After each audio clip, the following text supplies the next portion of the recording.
Diálogos audiovisuais. Diálogos audiovisuais. Diálogos audiovisuais. Diálogos audiovisuais. Diálogos audiovisuais.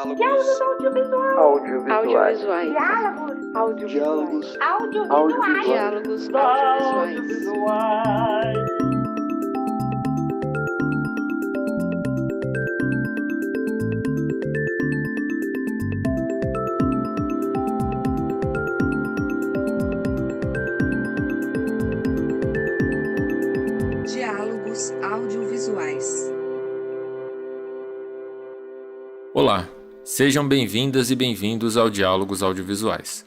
Você está no episódio 3, em que vamos conversar sobre registro de performance sob os eixos da pandemia e do isolamento.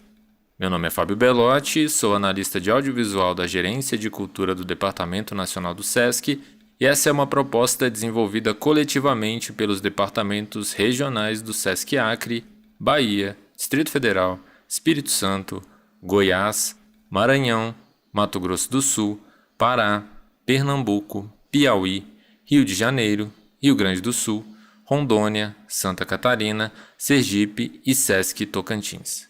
Se você quer saber um pouco mais sobre esse projeto, assim como seu processo de desenvolvimento e curadoria, sugiro que em algum momento você retorne e escute o episódio 0, que já está disponível na timeline do Diálogos Audiovisuais, tanto no canal do SESC Brasil no YouTube, quanto no Spotify e demais plataformas de podcast. Partindo de um lugar comum, podemos dizer com segurança que o registro de performance é múltiplo e sua aplicação ampla. Tanto o vídeo quanto a performance podemos descrever como fenômenos distintos que não possuem uma interdependência. No entanto, o vídeo em si não acontece enquanto registro sem a performance. Mas por outro lado, a performance necessariamente acontece com ou sem o registro. Nesse lastro, não é incomum que a técnica de registro se adapte às necessidades e ao meio no qual a performance ocorrerá. Similar a quando lembramos do registro documental, no qual a imprevisibilidade precisa ser calculada enquanto possibilidade potente do processo. No entanto, quando analisamos a problemática da performance expandida ao vídeo, ou até mesmo à fotografia e outras mídias, torna-se paradoxal quando a subentendemos como um acontecimento, algo que necessite da temporalidade do presente, que o ato de documentar mediado por aparatos tecnológicos não é suficiente para remontar quando operado como registro. Por essa razão, qual é importante ainda o papel da oralidade como dispositivo que atravessa as experiências registradas por nossa memória? E como a memória, contudo, pertinente aos mecanismos de registro e salvaguarda da mesma, o audiovisual pode se aprimorar deste recurso enquanto narrativa. E aqui presentes para conversarmos sobre estes e mais temas à luz de suas obras, pesquisas e ações, no qual a performance se faz presente dentro de estruturas narrativas, Lu Borges, realizadora da obra Entre o Fundo e o Meio do Céu, do Pará. Oi, galera, boa tarde. E Luciano Scherer, um dos realizadores da obra Ruby, do Rio Grande do Sul. Olá, tudo bem? Também presentes meus colegas de SESC, desenvolvedores deste projeto, e que farão a mediação dessa conversa. Carol Abreu, do SESC Pará. Olá, tudo bem? E Anderson Miller, do SESC Rio Grande do Sul. Olá, boa tarde a todos. Lu Borges, por gentileza, se apresente e fale um pouco sobre o processo de construção do seu filme, Entre o Fundo e o Meio do Céu, já adentrando essa perspectiva da performance e do isolamento.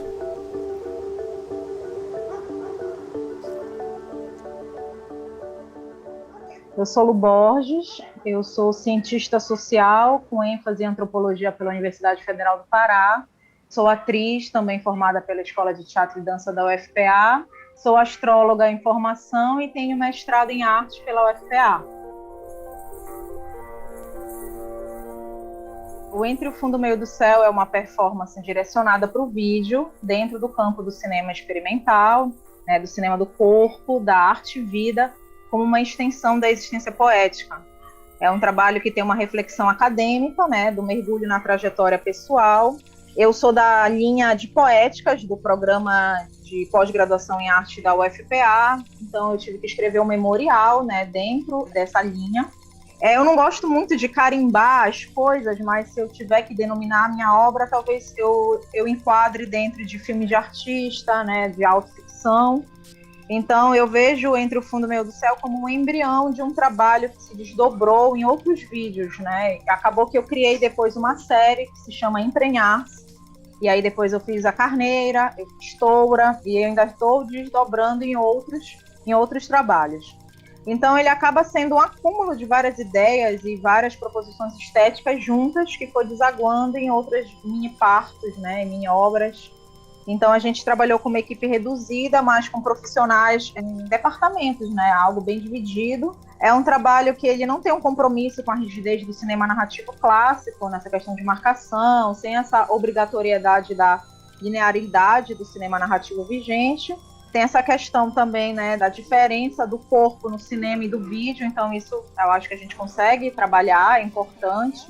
Eu trabalho um pouco com alguns autores, como uma diretora de cinema chamada Stella Senra, que ela vem trabalhar esse discurso do corpo, né, no cinema e o corpo na performance, no vídeo. O processo criativo, a obra ela é fruto e ela é objeto dessa pesquisa acadêmica do mestrado em artes. Basicamente, é um mapa memorial, né, sobre a videoperformance e aborda a minha pesquisa poética que tem como norte o saber astrológico através da interpretação simbólica do meu próprio mapa astral. Então, o pano de fundo é essa cosmopoética, né, esse termo que eu cunho da minha mandala astral. Então, tem isso.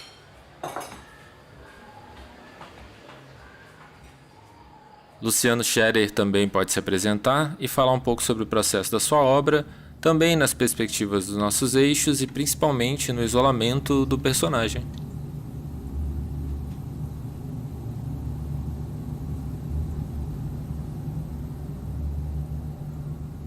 Oi, pessoal.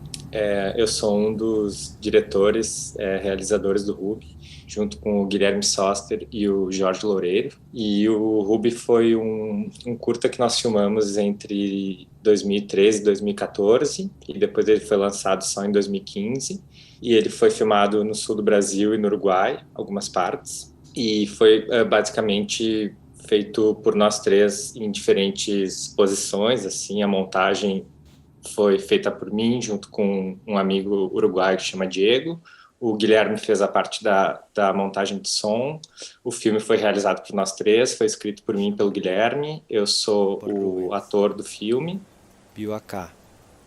Ele é uma espécie de falso documentário, ele é uma ficção que acontece de uma maneira que ela parece um documentário, apesar de a gente não trazer artifícios, digamos, que conduzem a pessoa a achar que aquilo é uma realidade, pela forma como ele é feito, com os planos fixos e uma espécie de entrevistador oculto, ele dá essa impressão de ser uma realidade, assim, uma documentação de uma realidade.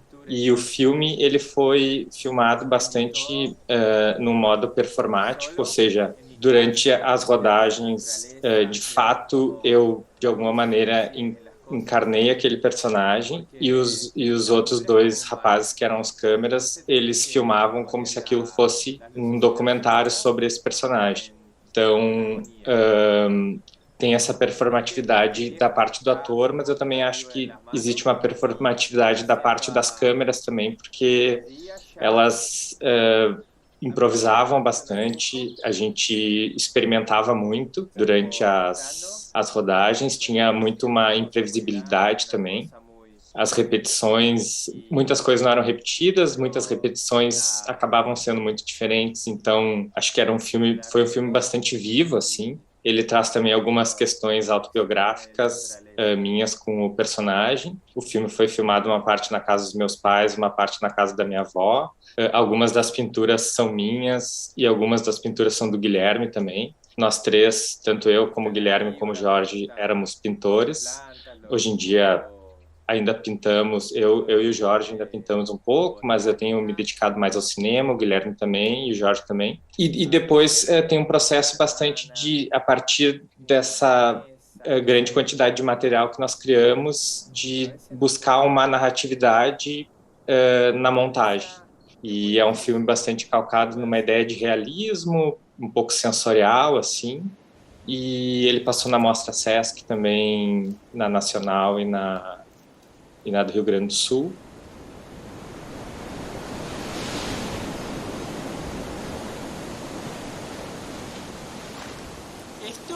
Bom, então eu vou passar para o Anderson, para a Carol fazer as suas considerações. E já queria até deixar uma coisa aqui, jogar uma coisa aqui no ar já de início. Como a performance aparece nos filmes, né?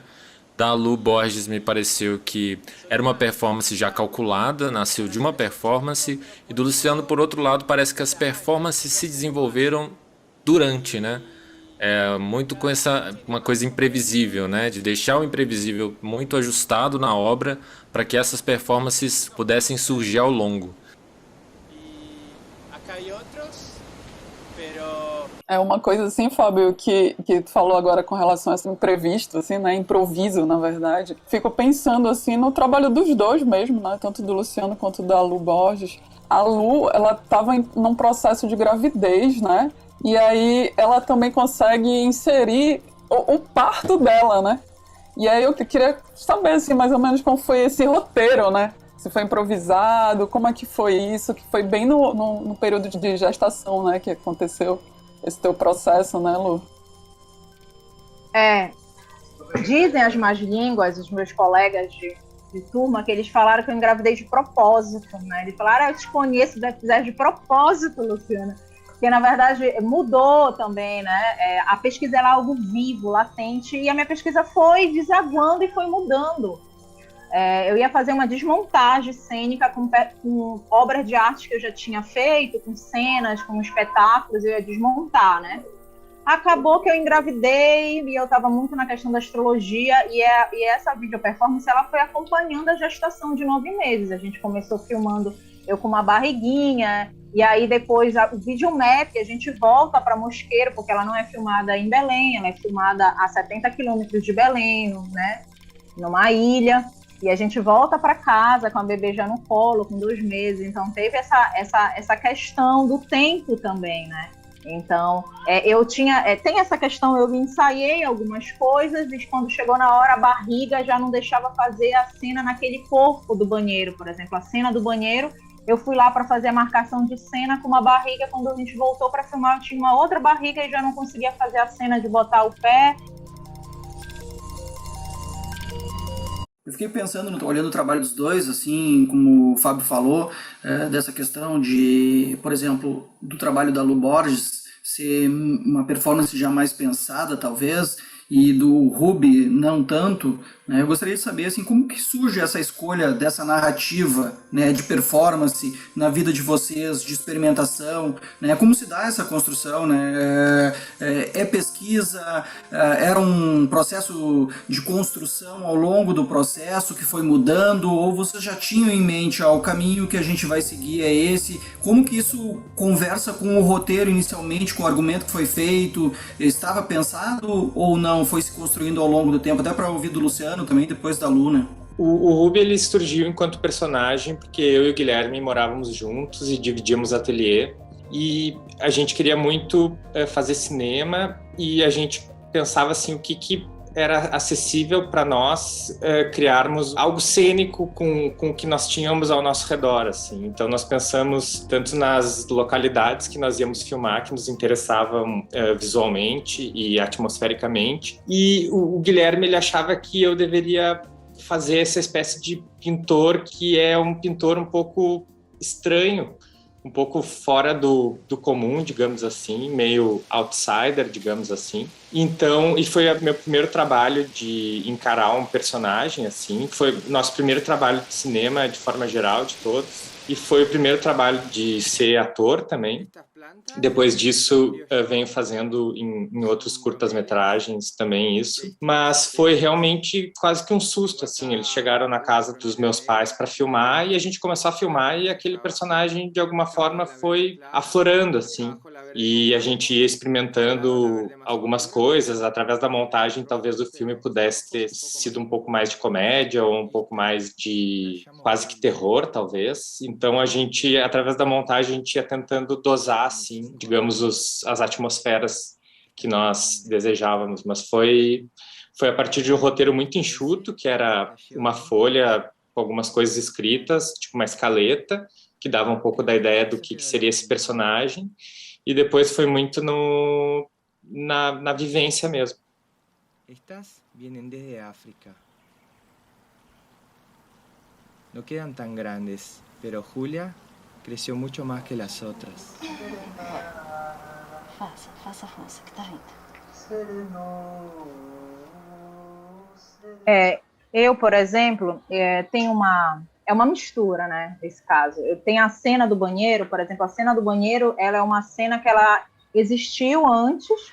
Eu cheguei a mostrar ela no exercício, numa disciplina que eu estava fazendo, e depois a gente levou ela para o vídeo, né, e eu tinha um roteiro, né, como tem aqui. O quintal de brincar do leão era uma cena, o banheiro do escorpião, a varanda da lua, o touro, o quarto do touro. Então, eu parti desse roteiro que eu tirei do meu próprio mapa astral, esse simbolismo, e eu quis improvisar, mas já direcionando um pouco isso dentro desse pré-roteiro que veio do mapa astral, nesse caso, dessa performance. Nós chegamos na casa.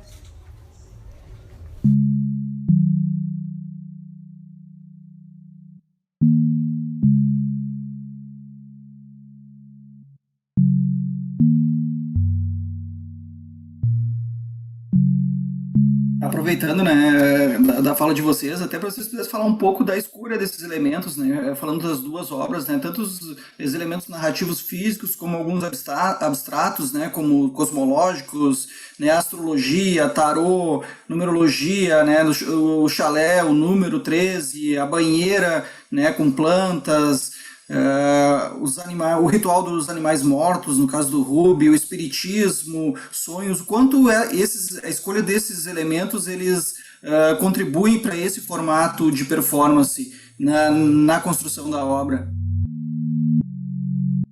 Algumas das coisas que nós trouxemos no roteiro, elas já existiam um pouco tanto na minha... O roteiro é meio do Guilherme, então elas já existiam um pouco na nossa poética, assim, de pintura. A gente se interessava por esse universo um pouco do sobrenatural. E nós queríamos que o filme, ele tivesse... que esse personagem, de alguma maneira, ele tivesse uma espécie de acesso a uma coisa que a gente, como espectador, não consegue muito bem entender, assim, se é uma loucura da cabeça dele ou se, de repente, ele tem realmente aqueles contatos da família dele. Eu acho que foi isso, assim, foi um pouco vindo da nossa pintura, dos nossos interesses, e a gente, de alguma maneira, reinventa tudo aquilo e traz para o filme. E a cena da banheira, particularmente, ela foi escolhida para estar no começo do filme, porque, de alguma maneira, ela traz essa ideia de imersão, né? Porque o personagem ali, ele entra na banheira e, junto com ele, a gente entra no filme. Então, são escolhas um pouco simbólicas, assim como o personagem ele está o tempo todo... Depois a gente vai descobrir isso mais para o final do filme, mas que ele tem essa questão com a morte e com a natureza muito latentes, porque, na verdade, ele tem uma doença terminal. Então, ele parece ser um personagem que tem essa necessidade de alguma maneira, de compreender a morte e de aceitar ela. Eu acho que por isso que ele faz alguns desses rituais, assim, de alguma maneira, para se aproximar com a ideia da morte, que é alguma coisa que inevitavelmente vem a todos, mas que para ele vai vir assim muito proximamente. E eu achei divertido isso, curioso, na verdade, que o filme da Lu também tem essa questão do ritual, tem essa questão biográfica também, tem alguma coisa de apropriação. No Ruby tem a apropriação das fotografias, e no caso dela tem de trechos de entrevistas, de músicas também, da autorrepresentação também, enquanto uma espécie de outro, que na verdade somos nós também. Então eu acho que os filmes conversam assim nesse sentido, e são, acho que, filmes que estão entre coisas, porque o Ruby, apesar de ele ter sido pensado para cinema, eu acho que ele se coloca num lugar meio que não é exatamente do cinema convencional. Com certeza, eu fiquei passada, assim, quando eu vi Rubi, olha. E é tudo isso que tu falou. Eu parto, na verdade, esse trabalho é uma grande homenagem à minha família, às mulheres que vieram antes de mim, né? Eu escolhi esse casarão porque é um casarão que é caro a mim. Eu passei a minha infância indo para lá nas férias de julho, passando o Natal, e ele está deteriorado. E ele passa por um tabu também, porque eu venho de uma família humilde, mas esse casarão ele é de uma nobreza muito grande, são de pessoas ricas de Belém, né? E a minha tia, ela tem esse tabu porque esse casarão ele veio para a gente pela uma questão da prostituição, né? Pela uma questão da sexualidade, que ela conseguiu fazer um casamento e tirar a família da pobreza. Então é uma grande homenagem à vagina, de algo que é tão mitigado na sociedade, tem esse tabu, mas que salvou muita gente. E ele está deteriorado, abandonado. E eu falei, é aqui que eu vou fazer. Então tem uma questão afetiva. Então foi um ritual de homenagem a essas mulheres da minha família. Foi isso que eu quis fazer. Então partiu tudo daí. E aí eu peguei os símbolos pessoais da minha viagem, do que eu acredito, do que eu estudo, do que eu ponho minha energia, minha fé, e de símbolos da minha família também, a religiosidade da minha avó, que tem aquela questão de São Jorge, a da espiritualidade, do catolicismo, e misturando com a minha liga, entende? Então eu acho que dialoga muito essa questão da apropriação da voz da minha avó, partiu da minha avó, de uma conversa que eu estava tendo com a minha avó em casa. Quando foi a boca da noite, que nós chegamos na casa. Então tem essa questão do personagem de mim mesma, né? E eu acho que ambas as obras elas estão nesse campo da fabulação das narrativas pessoais. Assim de pano, botou em cima da cama. Aí eu com medo dele, mas com medo.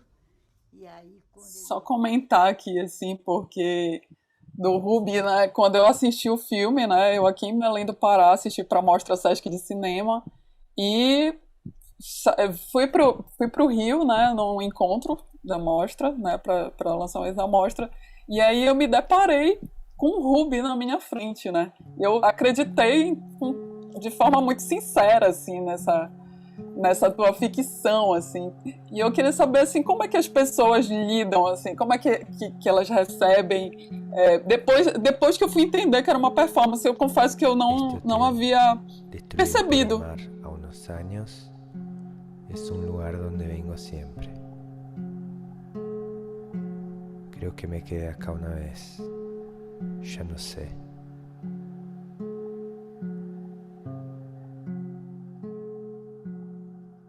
Na verdade, tanto eu como o Guilherme, que escrevemos o filme, nós queríamos a gente acredita muito num cinema do realismo. A gente sempre se interessou por filmes que dão essa ideia de que é real, mas que a gente não consegue saber o que é real, porque aquela realidade não é uma realidade tão próxima, assim, ela é uma realidade quase que fabulosa.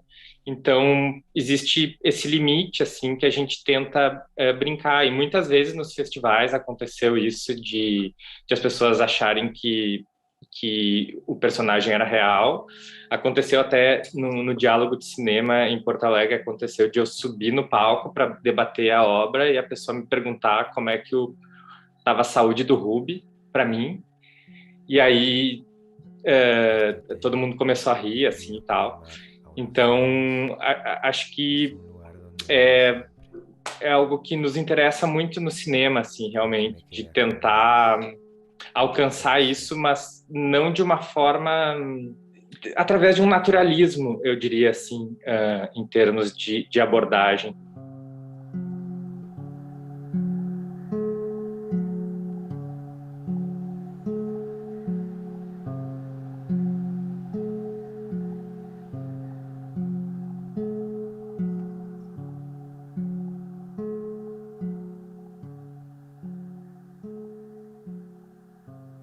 Outra coisa que também eu acho que é muito forte no teu filme, Lu, é a questão da sensualidade também, assim, né? Uma mulher grávida, geralmente que tem, não sei, também é um olhar mais maternal, né, que a gente acaba tendo, assim, mas a gente vê que tem uma força de sensualidade no teu trabalho, né? Durante a gravidez eu realmente me senti uma deusa, né? E isso tudo a gente conseguiu, talvez, transmutar, né, para a questão do poder da imagem enquanto dispositivo poético mesmo e de comunicação. Então, o quintal de Brincar do Leão, que é a cena que eu acredito que talvez represente melhor essa questão das deusas, né? Essa questão do feminino, ele se passa nesse quintal que eu também faço, de certa forma, a performance, eu nem falei para vocês, cada canto, cada cômodo da casa tem um roteiro. Esse do quintal foi um ritual que eu fiz, porque se passa embaixo de uma jaqueira, né? Então, o fruto da jaca eu associei com os miomas que eu tinha no útero, que era uma promessa de não engravidar, né? O próprio médico falou que seria um milagre a gravidez. Então, a minha família toda tem esses miomas no útero, miomas no seio. A própria jaca como um fruto simbólico do leite materno, do sêmen, né, desses líquidos amnióticos do corpo humano, e que gruda, né, que tem. Então, eu enterrei ali algumas coisas.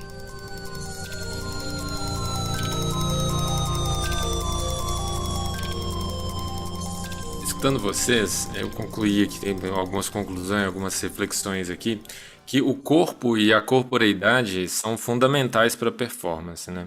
No caso dos dois filmes e no caso de performance de forma geral. No caso do Luciano, o filme acho muito próximo realmente a uma pintura. Isso porque até o tempo das cenas é contemplativo, né? É como se fosse realmente pinturas, cada uma das cenas pensadas com pinturas e pensadas como se fossem pinturas. E no caso da Lu, a pesquisa dos símbolos familiares, isso que ela acabou de falar, que é muito legal, muito interessante, desses cômodos da casa, do quintal, o que você pensou de todos esses elementos que aparecem nesses lugares, dos afetos e da própria experiência, assim.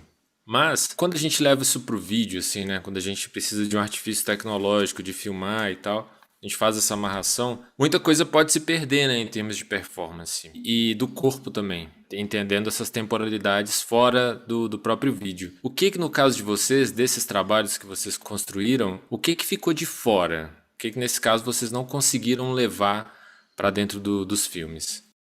O filme, como eu tinha dito antes, ele poderia ter ido para outros lugares, talvez. E eu acho que o que a gente perdeu foi essas possibilidades de ir para esses outros lugares. Ou seja, a gente tinha muito material bruto, a gente filmou talvez umas 5 a 6 horas, o que é bastante para um curta-metragem, e sempre com, digamos, novos diálogos e muitas cenas que não foram para o filme. Mas eu acho que todo o trabalho de edição, ele se apoia um pouco na ideia do desapego e da gente deixar certas coisas de lado, assim. Então eu acho que o que se perde, talvez esse filme pudesse, hoje em dia que eu tenho um pouco mais de experiência, porque esse foi a minha primeira vez como montador também. Então talvez eu às vezes penso se faria sentido voltar para esse filme e tentar fazer dele alguma outra coisa e usar a parte desse material que nós não usamos, ou usar esse material de outra maneira, talvez mais alongadamente, ou talvez enquanto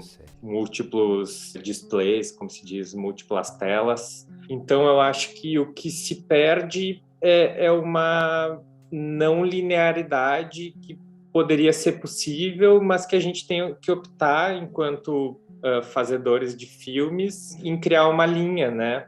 Que é essa linha temporal de começo, meio e fim, que os filmes e o cinema têm, e que, eventualmente, eu acho que poderia ser, talvez, transfigurada de outra maneira e isso ser visto de uma outra maneira, assim. Eu acho que Entre o Fundo e o Meio do Céu é um filme de excesso, né? Eu gosto do que o Luciano falou, dessa questão da gente soltar, né, abrir mão, porque eu tenho muita dificuldade, eu queria botar todo o material, né, imagina. E aí eu acho que eu tenho essa característica do excesso, do apego, né, de não querer deixar nada. E é um trabalho esse, né, da edição, de montar. Mas eu acho também que nada se perde, né? Se a gente vai realmente fazer esse filtro com muita dificuldade para algumas pessoas como eu, é um material que fica guardado, que depois a gente pode fazer costuras e dar outra vida, e aquela cena e tal. Então é isso, é um trabalho difícil, porque a gente tem um carinho, um apego pelo trabalho, e depois a gente não quer largar, perder, mas eu acho que tem que ir largando, aprender a soltar o filho. É um filho que é um filho que é pro mundo, que depois que a gente põe no mundo não é mais nosso, e aí a gente tem que dar asas para ele. E se algum ficar ali, como o pessoal fala, fica retido, é uma energia parada. Então esse material depois a gente tem que botar ele para viver de alguma forma e fazendo novas costuras e novos partos. O tempo inteiro a gente está tendo parimentos, a gente está se partindo, né, em novas identidades, em novos eus e novas costuras a partir do que a gente vai vivendo, encontrando.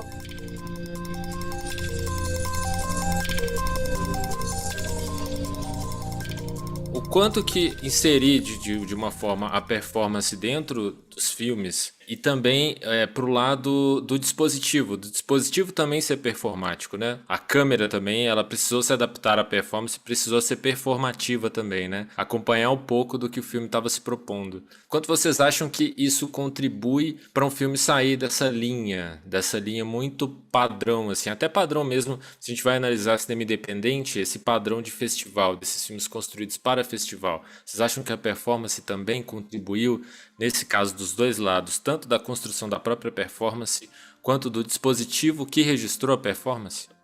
Eu acho que eu não saberia muito bem como responder, porque a verdade é que eu não sei se nós sabemos fazer filmes de outra maneira que não essa que a gente faz, na verdade. Então, eu acho que a performance, com certeza, ajudou o filme a ser o que ele é.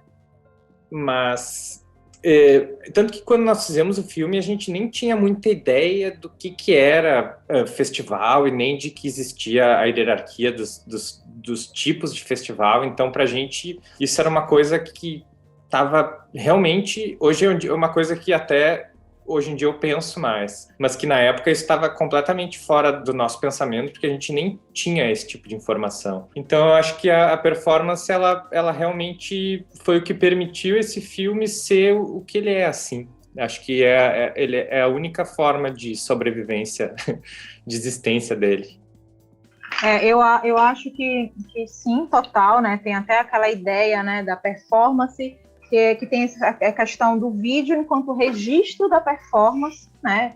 Então, às vezes, a gente performa para a câmera. E tem a outra ideia de performar com a câmera, né? A câmera corpo, a câmera também performando junto, atuando junto. Desde essa primeira performance do Entre o Fundo e o Meio do Céu e as que se seguiram, eu fiz uma parceria com o meu esposo, né, que é essa pessoa das artes visuais, que é essa pessoa que atua e que mexe, esse filmmaker, né, podemos dizer assim. Então, ele editava, então a gente editava em casa. Eu sou aquela pessoa que pega o papel e vou falando 7491B está fora, e depois do 719141B vem esse take. Então, eu vou dizendo os takes que eu quero junto com ele. Eu sou só a questão do corpo, das ideias, do roteiro, de bora lá fazer o fogo, e ele é aquele vento, né, também, que tem as ideias, né, da câmera que saca com a lente. Então, eu acho que o grande segredo, talvez, é esse atuar com, né, quem é essa câmera, quem é esse corpo câmera que está por fora também. Então, eu acho que eu não falei no início, e é importante eu frisar, é o nome dele na apresentação e o nome das pessoas que trabalham com ele. Então, eu preciso falar de um nome chamado Felipe Pamplona, que é uma pessoa muito importante, muito responsável e coautor de todo esse trabalho, né? Não à toa ele estava no primeiro momento da fala falando, ele é essa pessoa que está ali comigo. Então, o trabalho não é só meu, o trabalho é nosso. Ele é a câmera, eu sou o corpo, e ao mesmo tempo ele também é esse corpo, né? E eu também sou a câmera, que sou o olho, então a gente está junto, é isso.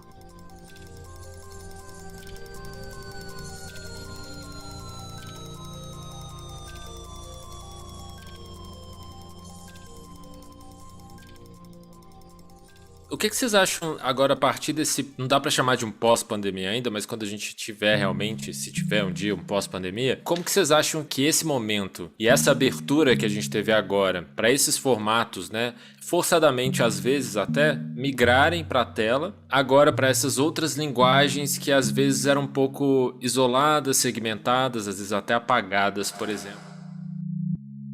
É porque às vezes são filmes muito distintos, né? São filmes muito diferentes, que às vezes não tem uma linearidade comum ao cinema, que às vezes não tem imbuídos ali uma narrativa, dá pra dizer que tem uma narrativa, uma linearidade, uma coisa atrás da outra, início, meio e fim. Como que vocês veem que esse momento pode contribuir para esses filmes que vão surgir e essa entrada, essa distribuição mais homogênea, assim, em festivais e até mesmo festivais que surjam com esse outro viés, com esse outro olhar?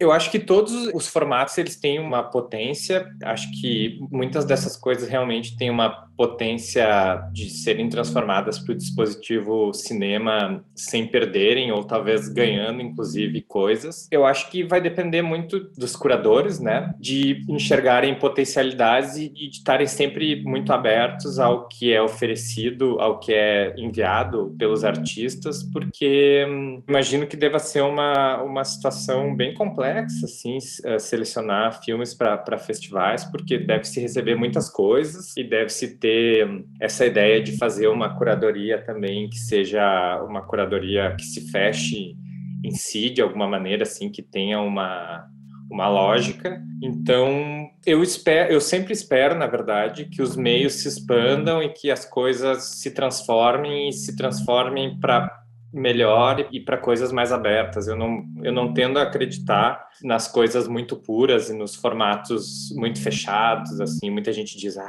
esse filme é filme de cinema, isso não é cinema. Eu não costumo acreditar muito nessas coisas, eu acho que isso para mim não faz muito sentido. Então eu acho que vai depender muito dos agentes e também das pessoas que criam e tudo mais, de sempre buscarem fazer algo distinto ou que de alguma maneira tenha sua força e sua particularidade, e dessa maneira eu acho que com certeza o cinema eu acho que vai se tornar um pouco mais impuro, de uma maneira que eu acho positiva, assim, para o futuro do cinema.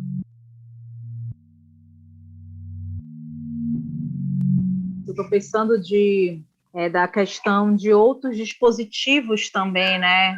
Como as redes sociais, Instagram, Facebook, como que essa questão da pandemia fez com que a gente se comunicasse muito através disso. Então, existem filmes, né, de artistas voltados para essa rede social, trabalhos com GIF, outros formatos, outras coisas. Então, eu acho que tem uma questão de se direcionar para a vida, para o que o novo está mostrando e vai abrindo um processo criativo com a contemporaneidade, né? Então, eu acho que essa questão do audiovisual e a pandemia traz muito isso do que é contemporâneo, de quebrar ainda mais esses formatos. Então, eu já pensei, por exemplo, em fazer um trabalho de video performance só para passar no Instagram. E tem uma pessoa que agora eu não tenho o nome dele e é só no Instagram. A gente vai acompanhando pelos stories, na verdade. Eu acho que é isso. A pessoa fez a questão dos stories, então você tem 24 horas para acompanhar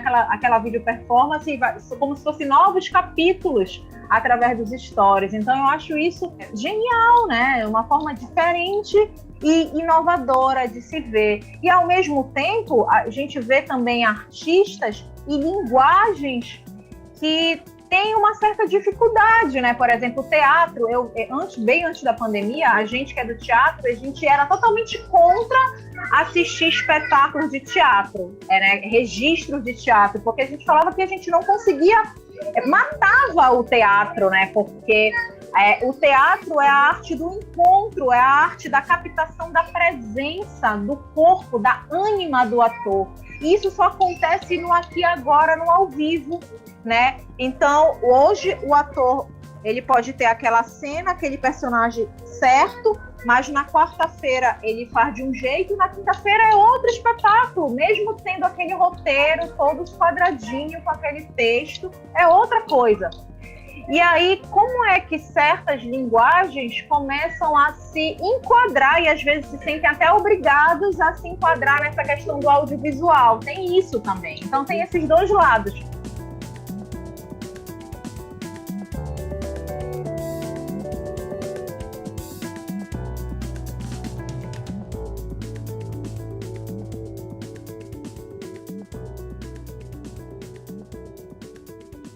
Estava pensando na questão da relação do nome dos filmes, né? Isso também ficou me instigando quando eu assisti os filmes, né? Confesso que o Ruby, quando eu olhei pela primeira vez, em determinado momento eu fui pesquisar, né? Embora lá no início do filme ele fala, meu nome é Ruby de Rubens, né? Eu fiquei pensando, né? E aí, porque tem uma relação também com a questão do Yukichiro Matsumoto, né? Que ele também de linguagem de programação, que tem uma linguagem que foi criada no Japão que é Ruby, com o mesmo Y, né? E aí tá ligado a questão do Ruby.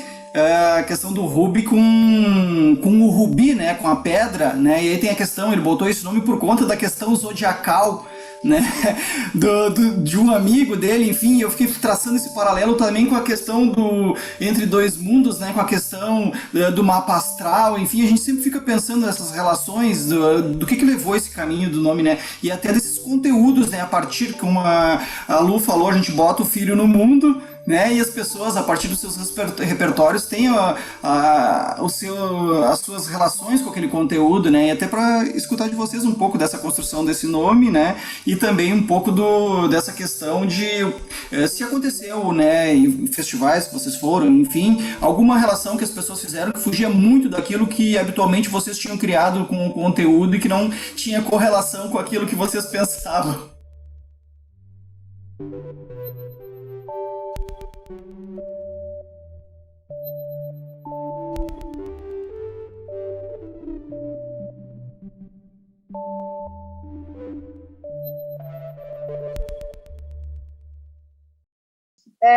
Quando eu olhei o trabalho do Luciano, Rubi, eu falei, nossa, porque eu até fui anotando aqui as coisas, pintor canceriano, porque ele nasceu 13 de julho e é canceriano, né, o Rubi. Aí eu fiquei anotando flores, plantas, natureza, botânica, cobra, família, pai, sonho, mãe.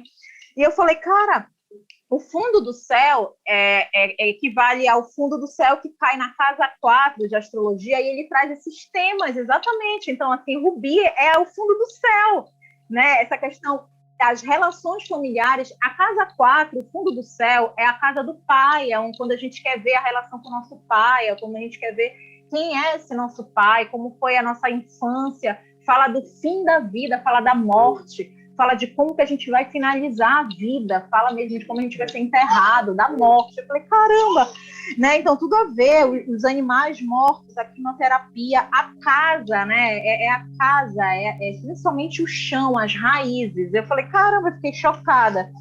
E então, totalmente o fundo do céu o trabalho, se quisesse falar, falar do meu fundo do céu, do pai, da mãe. Então eu fiquei assim, chocada. Aí eu fui lá, fui fazer o mapa astral, né? Queria fazer o mapa. Aí eu botei a data de 13 de julho de 78. Aí fui botar Porto Alegre. Eu falei, Carol, qual é essa cidade? Ela coloca Porto Alegre, o cara é gaúcho. Eu falei, ai meu Deus, então só trazendo essa curiosidade que eu fiquei encantada com essa questão da casa 4. Rubi é o fundo do céu, é isso que eu queria dizer. Todos os temas. Eu tô absolutamente chocado com o primeiro mapa astral de filme que eu já vi na minha vida e realmente fecha muito, eu tô muito impressionado com isso. Acho que isso foi a coisa mais incrível que alguém já falou sobre esse filme, assim, que eu mesmo, e acho que nenhum dos meninos poderia ter pensado. Não foi uma performance, não foi tudo linear, olha só, até esse final, né, até temos um final, não tem nada de linearidade aqui, teve início, meio e fim, né.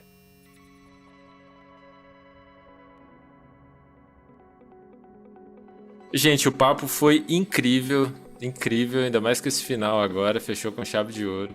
Queria agradecer demais vocês pela disponibilidade, pelo tempo, e queria que vocês fizessem as considerações finais, estendido também aos meus colegas, Carol e Anderson. Eu queria agradecer imensamente a todos que estão aqui, Anderson, Luciano, ao companheiro de trabalho do Luciano, ao Rubi, a Carol, ao Fábio, ao Daniel, ao Felipe Pamplona, a Serena, a todos que estão aqui presentes, que a gente não consegue ver, mas que estão aqui. E agradecer ao SESC essa oportunidade. Eu estou assim, muito satisfeita da gente estar trocando essas ideias, e estar falando e estar aprendendo aqui um com o outro. É só agradecer mesmo. E a gente se encontra por aí nesse mundo, tá bom?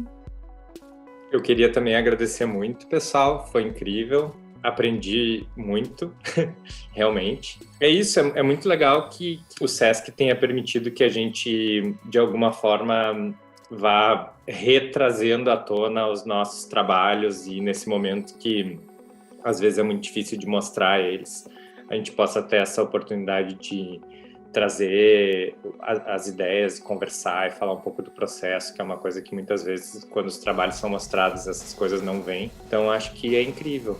Que bom que vocês estão fazendo isso, e fico muito feliz de que tenham nos convidados. Bom, eu quero agradecer também. Sinceramente, eu acho que o papo foi muito interessante, né? Como o Fábio falou, a gente fechou com chave de ouro, né? E assim, estou muito feliz assim da gente ter também, a gente vai ter esse registro, né? De poder ouvir e reouvir vocês mais de perto, né? Que eu sempre falo assim, que é um material de pesquisa para o público, né, que se interessa, que é o público do audiovisual. E agradeço muito a partilha. Estou muito feliz de ter compartilhado com vocês. Assim, ouvir vocês é muito bom, assim, de pertinho. Também dizer que foi um papo, uma tarde maravilhosa, né? A gente poder conhecer o trabalho da Lu, conhecer mais, né? A gente que é do Sul aqui, o do Luciano, que eu já tenho uma proximidade com o trabalho dele, né? Essas trocas, né, entre Norte e Sul, que elas sejam cada vez mais possíveis, né? Dentro do audiovisual, não só no audiovisual, mas em todas as linguagens, né? E poder, é um privilégio, né? Estar dentro de uma instituição que propõe esse tipo de discussões, esses tipos de janelas para as obras, para o cinema independente, né? E propõe essas discussões, né? Prazer grande estar aqui com vocês, aí foi ótimo, foi lindo. Parabéns a todos o trabalho de vocês. Finalizamos aqui este episódio com um convite para que você que está nos ouvindo acompanhe e participe das demais edições. Lembrando que todas as obras citadas aqui, Rubi e Entre o Fundo e o Meio do Céu, estão disponíveis gratuitamente por tempo limitado para visualização no canal do YouTube do SESC Brasil, com link na descrição. A produção deste projeto é do Departamento Nacional do SESC, a ação formativa proposta para essa edição é do SESC Distrito Federal, a concepção sonora e edição é de Daniel Nunes e a distribuição nas plataformas de podcast é do SESC Rio de Janeiro. Não percam a oportunidade de assistir a essas duas grandes obras completas. Boas sessões, um abraço e até a próxima.